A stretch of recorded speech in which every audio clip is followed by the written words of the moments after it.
What is up, everybody? It's Animac here for AnimeUproar, and today I will be discussing the latest events in the Attack on Titan story. And this was just insane. We got twist after twist after twist. A flying Titan shifter was just foreshadowed in a very interesting way. And the final epic battle is about to take place very soon. There is a lot to go over and break down, so let's get into it. If you enjoy the Attack on Titan content right here on the channel and you want us to keep it going, please leave a like to let me know. It really does help. And if you're new to the channel or you just haven't subscribed yet, make this the video that you subscribe and hit that notification bell to turn on all notifications. This is the first Attack on Titan video that I'm making after this channel reached over 1 million subscribers. Thank you guys so much for that. It is an incredible accomplishment, but it is an accomplishment that depends entirely on each and every one of you. Thank you. Finally, this video will contain Attack on Titan manga spoilers. We are dealing with the very latest events in the story, so please proceed with caution. You have been warned. The latest installment of the story starts off with the Allies sitting inside the airplane after they barely escaped the rumbling back in the previous chapter. And of course, the only reason why the Allies got as far as they did was because Hanji sacrificed her life in order to buy them time. Not to mention the many other sacrifices made along the way by people like Magath and Shadis and so on. As a result of all this tragedy and all of these sacrifices, the mood on the airplane is somber to say the least. While Onyankonpon pilots the plane, Reiner, Peak, Levi, Koni, Jean, and Mikasa are all just kind of there, their heads bowed in silence. No doubt they are all contemplating the terrible things that they had to go through all the way up to this point, and the yet more terrible things that surely await them once they finally catch up to Eren. Inside the cockpit, Onyankonpon tells Armin that they were only able to fuel the plane halfway. They had to take off before the tank was full in order to escape the rumbling. As a result, Armin is understandably worried that the plane won't have enough fuel to actually reach Salta, the airship base that Eren is believed to be heading towards next. But Onyankonpon vows that he will make it all the way to Eren, no matter what it takes, and in return he begs Armin to stop the rumbling and save the world by any means necessary. As Armin leaves the cockpit and joins the others in the back of the plane, he begins discussing the plan to stop Eren and the rumbling. Armin draws a crude sketch of Eren's massive spider-esque titan, and Armin compares it to an insect with a lot of bones. As a result of its incredible size and strange shape, there is almost no way to tell where Eren's real body is actually located. Because of this, trying to find Eren and cut him out of the Titan seems virtually impossible. The only feasible option seems to be using the massive explosion ability of Armin's colossal Titan to take out Eren's entire Titan, or at least as much of it as possible. Armin agrees that this is the best option from a strategic perspective, but that would almost certainly kill Eren. Since Armin and Mikasa both want to avoid killing Eren, Armin wants to use the colossal Titan nuke as a weapon of last resort. Before they commit to such drastic measures, Armin wants to try to talk to Eren and bring him back to his senses. Peak and the others seem pretty skeptical about this belief that Eren can just be talked out of the rumbling, but then Levi brings up another potential strategy. Since Eren was able to activate the rumbling through Zeke, Eren doesn't have royal blood, so Zeke's royal blood was required for the founding Titan power to activate. Then maybe if the allies can find and kill Zeke, the connection between Eren and the founding Titan will be severed and the rumbling will stop.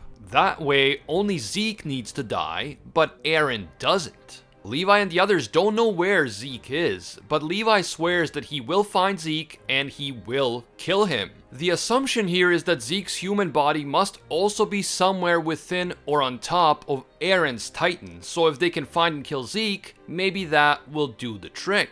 However, I am not sure that finding Zeke's body will be any easier than finding Eren's body, but we'll have to wait and see. I guess maybe Zeke's body is more exposed than Eren's, and maybe it will somehow be visible from the air, but that's all speculation at this point. Nonetheless, Levi and Zeke have quite a history at this point, and for Levi, this is personal. Levi wouldn't hesitate to kill Eren nearly as much as Mikasa and Armin would, but if they can stop the rumbling by killing Zeke instead, so much the better for Levi, since he is determined to get his revenge after everything that Zeke has put him through. As all of these conversations are happening within the airplane, Coney and Jean have an interesting moment with Reiner. Now that Coney and Jean had to kill their own former comrades in order to carry out their plan to stop Eren, they now kind of understand how Reiner and Bertolt must have felt after they infiltrated Paradise. Reiner tells them that the sins that they committed can never be atoned for, but the very least they can do is try their best to save the rest of humanity. Reiner mentions that Eren had said something similar to him back on the night of the attack on Liberio. Eren said that he can't condemn Reiner because he now understands what he had to do and how he must have felt while doing it. And after that, Reiner says that maybe Eren actually wants them to stop him. Now that he has unlocked the power of the Founding Titan, Eren has the ability to control all Eldians and all Titans. And yet, Eren has not taken away the ability of the allies to use their Titan shifter powers. So far, they've all been able to use their Titan powers freely, so maybe Eren chose not to interfere with their powers or their plans because he actually wants to be stopped. He wants his former friends and comrades to find a better way. After all, as hard as Eren might try justifying it to himself, wiping out millions of people all over the world is not something that anyone would take lightly. Maybe that burden is just too much for him, so he created a way out for himself. If the allies can reach him and use their Titan powers, maybe they can stop him and then Eren won't have to go through with the rumbling. However, in the very next moment, everyone on board the plane, except of course for Oyankonpon, is summoned by Eren into the world of the paths. Once again, the two Ackermans, Levi and Mikasa, are also able to enter the paths just like the ordinary Eldians are. Levi concludes that Eren must have been listening in on their conversation. And honestly, judging by that very specific timing, I have to agree. Armin wants to convince Eren that he doesn't need to continue the rumbling because what he has done so far has already ensured the safety of Paradise for centuries to come. No one else needs to die now because after seeing what Eren is capable of, the rest of the world will have to agree to sign a peace agreement on Eren's terms. In other words, Eren has made his point loud and clear. He doesn't have to go any further. Mikasa also calls out to Eren and asks him to let her share his burden. Finally, even Levi speaks up. He tells Eren that he will kick his ass only if he doesn't stop now, implying that Eren still has a way out. Levi demands an answer from Eren, and then, finally, the allies hear Eren's voice. Eren says that he cannot stop the rumbling because that would mean gambling with the future of Paradise. Armin and the others might be hoping that what Eren has done so far will be enough to maintain peace on Paradise, but there is no guarantee that this would be the case. And Eren has a point. Now that the walls have been torn down, the other nations may be even more likely to attack Paradise once they can regroup. The walls were a major deterrent for any ground force trying to invade the island, but those walls are now gone. And of course, we know that airship and airplane technology is improving rapidly, and this could prove to be devastating for Paradise if a new war breaks out. With that in mind, there is just no way that Eren can stop now, at least not before destroying Fort Salta. Suddenly, the allies inside the paths see that great pillar of light, and as they run towards it, they see Eren standing there. But this is not the adult Eren from the present. This is Eren as a child.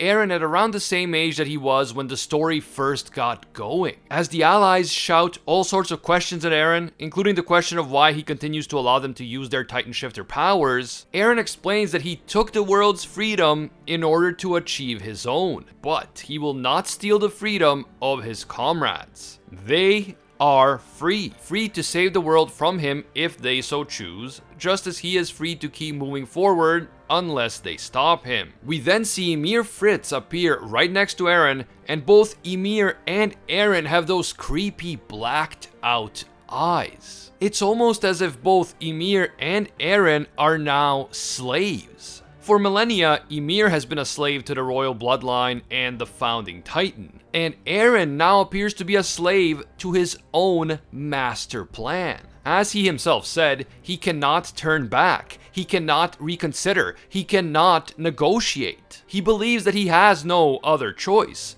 If Eren and the people on Paradise are ever going to be free, truly free, Eren must destroy the rest of the world. So, ironically, Eren may have just become a slave to his own ideal of freedom. He wants to achieve his ideal of freedom so badly, and he believes that he can only achieve it through his current plan. And so, because of this, in many ways, Eren is not free. He is not free to change his mind. He is not free to go back to the innocence of his childhood. He is not free to reconcile with his friends. In some ways, he has been enslaved by his own plan and his own convictions. This is a fascinating development when you think about it, and I could spend literally hours talking about Eren and freedom and the different, often competing definitions of what freedom is. But that might be a topic for another video, so for now, let's move on. When Armin asks Eren why he brought them here in the first place, Eren explains that he wanted to tell them that they cannot change his mind or talk him out of the rumbling. The only way to stop Eren is to end his life, and his comrades are free to do this if that is their decision,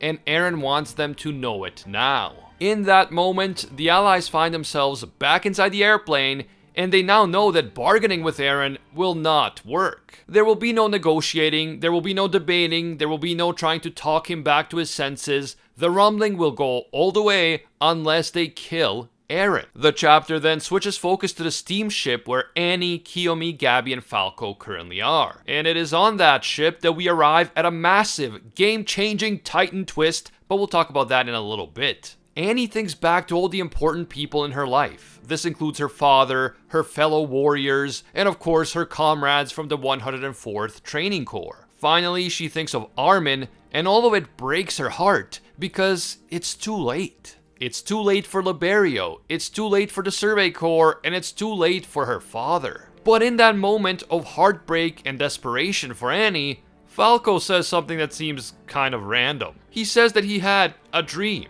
However, things change and escalate really quickly as we realize what kind of dream it was and what it really means. Falco says that this dream was not his own. It was a dream or memory from Zeke, the Beast Titan. Since Falco was turned into a Titan through Zeke's spinal fluid, he seems to have inherited some of the Beast Titan's traits along with some of Zeke's memories. Furthermore, according to Gabby, the female Titan seems to have a special ability that we didn't really know that much about. And that ability is to mimic the power of another Titan if she can eat a part of that Titan. First of all, this is crazy, and I will talk about it more later. And second of all, Falco believes that if the female Titan has this ability, then perhaps his Jaw Titan can inherit the abilities of the Beast Titan due to his connection to Zeke's spinal fluid. Falco explains that in this memory or dream that he has been having, he can see himself flying above the clouds. And Falco feels deep within himself that he can really do this. He can fly through the air with his Titan. Falco is convinced that sometime in the past there had been a winged Beast Titan. Since Falco's Jaw Titan has clear bird-like features, as I mentioned in my previous videos, it is possible that Falco's Jaw Titan has inherited some of the traits of this previous Flying Beast Titan. This means that Falco's Jaw Titan could theoretically become the first Flying Titan shifter that we've ever seen. And if this is true, it is not only a massive twist, I mean fan speculations about a Flying Titan have been rampant ever since we first learned about the Titan shifters, but this could also be a major game changer. In my video on the previous Attack on Titan chapter, I mentioned that I was surprised to see Annie taking herself out of the final battle and effectively benching herself and the female Titan after being stuck in the crystal for so many years. It all seemed very anticlimactic from a narrative perspective. Why have Annie break out of the crystal after so many years if she is just going to sit out the final battle and bench the female Titan shifter? If Falco can figure out how to make his Titan fly, he can just take Annie on his back and fly her right into the final battle. If Annie does change her mind after all, and if Falco's Titan can fly, then they can both join the final battle later on, even though they didn't board that airplane. And this means that the final battle will include all 9 Titan shifters after all. And I mean, this would only make sense from a writing perspective. The final showdown in the final series should include all the Titan shifters. After this crazy revelation about Falco's Titan, I am now convinced that Falco and Annie will fly up to Eren and join the final battle at some point in the future. And that final battle will be absolutely legendary. The chapter then switches focus yet again, this time to Fort Salta and the surrounding area. We see a train heading towards the fort, and then we get yet another big twist. Annie's dad, Reiner's mom, Peak's dad, and the families of Gabby and Falco are still alive. In fact, they seem to have hijacked a train, and Annie's dad is holding the train conductor hostage at gunpoint. If you think back to chapter 125, we saw Annie's dad and the other Eldians in Liberio trying to explain to the Marleyan soldiers that the rumbling is coming. The Eldians had all received Eren's message through the paths, but the Marleyans had not, and the soldiers refused to believe what the Eldians were saying. In fact, the soldiers started beating the Eldians, and it looked like there might be some sort of Eldian rebellion happening within Liberio. But we never got to see what happened with that potential rebellion because the focus of the story shifted to other things. It now seems that the rebellion did in fact occur, and at least some of the Eldians were able to get out of Liberio using this hijacked train. When we heard that all of Liberio was already destroyed, I kind of assumed that all of these guys were in fact dead. But this twist makes me think that Isayama might plan to have some sort of happy-ish ending after all. I mean, if he just wanted to kill off everyone, he wouldn't have gone through the trouble of having all of these family members of the warriors survive, so who knows? Maybe Isayama will show some level of mercy to the remaining characters in the end. The Eldians on the train are hoping to escape the rumbling by taking control of one of Fort Salta's airships. But as the train approaches Salta, an entire fleet of airships takes off from the fort. In that moment, the train passengers realize that the rumbling has already caught up to them, and all of these airships are taking off in a desperate attempt to fight back against the rumbling. Not only are the Wall Titans here, but Eren's gigantic titan is here as well. It looks like the fleet of airships is about to bomb the Wall Titans in an attempt to slow down the rumbling, but even though I'm sure that the airships possess some powerful explosives, I don't think anything short of nukes will be able to stop the rumbling at this point. However, the fleet of airships may slow down the rumbling long enough for the passengers of the train to get away, so we'll have to wait and see. And that is how this roller coaster of a chapter ends. Even though we didn't get to see any crazy Titan fight in this chapter, we got so many twists and turns. Eren summoning the allies through the paths and explaining why they still have their Titan powers, while at the same time refusing to negotiate or back down. The reveal that the female Titan has the ability to mimic the power of other shifters if she consumes a portion of their bodies. Then we got the huge twist that Falco's Jaw Titan may be capable of flying. Finally, we learned that the families of the warriors are actually alive, even though everyone had assumed that they were dead. Wow, so much has happened in just a single chapter of Attack on Titan. I cover multiple manga series on this channel, as you guys know, and Attack on Titan chapters rarely fail to amaze me. This reveal about the female Titan changes everything that we thought we knew about her. Is her ability to harden parts of her body a result of her consuming a part of the armored Titan? Is her ability to call the mindless Titans to her the result of consuming a part of the Beast Titan? And are there other insane abilities that she can yet attain? For example, what happens if she somehow consumes a portion of Eren's gigantic Titan? There are so many possibilities, and this final showdown is shaping up to be an absolute scorcher. And yes, I am now convinced that both Annie and Falco will join the final fight. And speaking of Falco, do you think that his Titan really will unlock the ability to fly? That is now the only way for all of the Titan shifters to participate in the final battle. Falco will have to fly himself and Annie right up to Eren. And I do believe that the story is heading in that direction. Do you guys agree? And if you do, what will Falco's Flying Titan's final form look like, and what abilities will it have? Let me know down below. Finally, does the survival of the warriors' families mean that Isayama might choose a not-so-tragic ending after all? I mean, there is already plenty of tragedy to go around, but does this twist mean that Isayama is going to show mercy to the characters who have survived up to this point? Man, I can't wait to see what happens next, and as much as I don't want this series to end, I also can't wait to see how it ends. If you enjoyed this video and you want to see more Attack on Titan content on the channel, please slap a like to let me know. It really does help. And if you're new to Anime Uproar or you just haven't subscribed, make this the video that you subscribe and hit that notification bell to turn on all notifications. Once again, thank you for over 1 million subscribers. That is insane. And you can also hit me up on Twitter and Instagram at AnimeUproar.